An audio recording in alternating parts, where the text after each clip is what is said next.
فريق تلك الذكريات يتمنون أن تكون لها بدايات ويتطلعون من خلالها النادي الأهلي الوصول للمباراة النهائية للمرة الأولى، وأن يحققوا أكثر من البرونز الذي حققوه ل3 مرات سابقة. يواجهون فريق متمرس في البطولة وهو يشارك للمرة 11 في كأس العالم للأندية، نادي أوكلاند سيتي النيوزيلندي. كل التوفيق للنادي الأهلي، دعواتكم في مصر الحبيبة والوطن العربي الكبير من الخليج إلى المحيط. نحن على ضفاف المحيط وفي طنجة العالية. بالإضافة إلى ديلان مانيكوم، الكرة بتوصل وعلى طول إلى ركلة تضر البطل الأوروبي الريال، لأنه كان قد سبق للسويسري مارسيل كولر. الكرة بتوصل لوبو. الاتحاد الدولي لكرة القدم بأن كذلك على الجزئيات البسيطة نحن نتحدث عن كنا الآن الأهلي يعذبه وهو يتوقع بطنجة. انطلاقة حاضرة والتحرك موجود والراية مرفوعة على محمد شريف نظر والكرة بالكعب. التغطية حضرت. يرغب الفريق القادم من اوقيانيسيا. لوبو انطلاقة لتادي الواضحات اليسرى معلول تلحق يا شريف. احلى من الحلاوة. اعطاك حدث عن سيد ساداتي الكرة دفاعاتي على الجهة اليسرى بترسل الكرة تتجاب. عادت من جديد الكرة تتسدد وردت أهلاوية سولية. يتقدم عمرو لوبو إلى ديفريس عانب الأيمن. أرسلت من الشحات من جديد. معلول بيرسل كرة تبعد بهذا المساء. الكرة بتوصل على طول إلي يقول لا شيء فيها.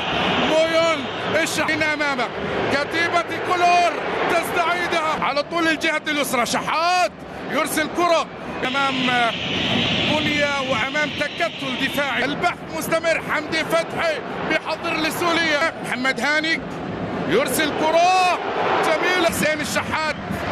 محمد هاني يرسل عرضي وفرصة للمرور ومرور ناجح. لكن نحن نتحدث عن التمريرات البينية في العمق. كرة من جديد يا سلام يا عند الصبر الطويل في أن يبقى في كرة بتوصل على طول، لكن اللعبة كانت ذكية بين سولية وعلى التغطية. الخطورة ما زالت قائمة من هوسيا الوطن العربي. الآن خطيرة لأوكلاند. خطير نغادر مواقع. لوبو بيحاول في كرة. الكرة بتصل على طول إلى التعادل السلبي. سيد الموقف الفضة الوحيدة للفريق النيوزيلندي. ترسل الكرة إلى هذا ديفيرسي. فكر بالمرور. يكسب خطأ لمصلحة نادي أوكلاند. عادت عند عداوية. ترسل من الشحات وتتحول. ولدى الأهلاوية تطلعات الوصول إلى المباراة عن 42 دوري مصري وأكثر من 30 مليون عاشق ومتيم. الله بعيدة. فكر إرسال العرضية. الكرة ما زالت عند الشغلها وبيحضرها. الله على كرة لكن من ديفريسي. الكرة لديفريسي مرة أخرى. فكرة الكرة البينية وتتحضر وتتسدد سهلة. هذا هو الأسلوب الناد. يتقدم. ترسل كرة عالية. القطري في 2011 وبرونزية لنادي السد للمباراة النهائية أمام الكرة عند لوبو في الجهة اليسرى. الله برافو هاني برافو هاني برافو هاني.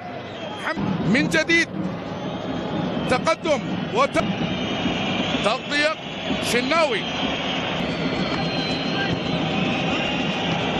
من جديد أحمد عبد القادر. ركلة الزاوية على طول بترسل. شحات والشناوي، كرة بتوصل من الشحات. أحمد شوبير أيوب، الكرة المصرية والأسطورة النظر، خروج لمعلول ومعلول بيعلي. مانويل جوزيه، تحرك أهلاوي، خلخلة وتسديدة بعيد. سويسري مارسيل كولر، كرة عاد محمد هاني، علي يا سيدي علي. الآن عند تادي الأرجنتيني تادي، وكرة للشحات.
نروح الثالث عالية في الجانب الأيمن، يتحرك عالية، نروح الثالث معلومة كبيرة، كرة بتوصل على طول. الله على هاني، مباراة كبيرة يا هاني. الشحات، شريف، وصل من جديد في البطولات الخارجية. نحن ننتظر بأن يذهب مع النادي الأهلي بعيدا. أهلاوية على طول، هاني وشريف، لمسة في الكورنر، الكرة بترسل، سولية. هو الأهلي، هو الأهلي، هو الأهلي. الله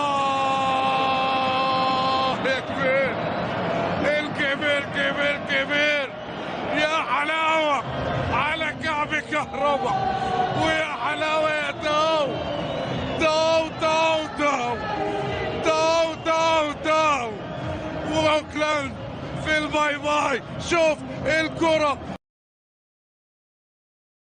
أعلن مارسيل كولر المدير الفني لفريق النادي الأهلي تشكيل فريقه الذي سيخوض مباراته ضد أوكلاند سيتي النيوزيلندي في افتتاح مشوار ببطولة كأس العالم للأندية 2023، والمقامة حاليا في المغرب. ويتكون تشكيل الأهلي من محمد الشناوي في حراسة المرمى، ومحمد عبد المنعم ومحمود متولي وعلي معلول ومحمد هاني في الدفاع، وأليو ديانج وحمدي فتحي وعمرو السولية في الوسط، وأحمد عبد القادر وحسين الشحات ومحمد شريف في الهجوم. ويشارك الأهلي في كأس العالم للأندية 2023 المرة الثامنة في تاريخه والثالثة على التوالي. وشارك المارد الأحمر في 7 نسخ سابقة أعوام 2005 و2006 و2008 و2012 و2013 و2020 و2021، وكانت أفضل نتائج الأهلي في مونديال الأندية حصول على الميدالية البرونزية في 3 مناسبات أعوام 2006 في اليابان و2020 في قطر و2021 في الإمارات. ويشارك الأهلي في مونديال الأندية باعتباره ممثلا عن قارة أفريقيا على الرغم من حلول وصيفة للوداد في دوري أبطال أفريقيا، لكن القدر ابتسم له بإقامة البطولة في المغرب ومشاركة الوداد باعتباره بطل دوري الدولة المستضيفة. ويعد النادي الأهلي هو الفريق العربي الأكثر مشاركة في كأس العالم للأندية على مدار تاريخ المسابقة. ويدخل المارد الأحمر نسخة 2023 بالمغرب وعينه على تحقيق إنجاز أكبر من آخر نسختين عندما حقق المركز الثالث.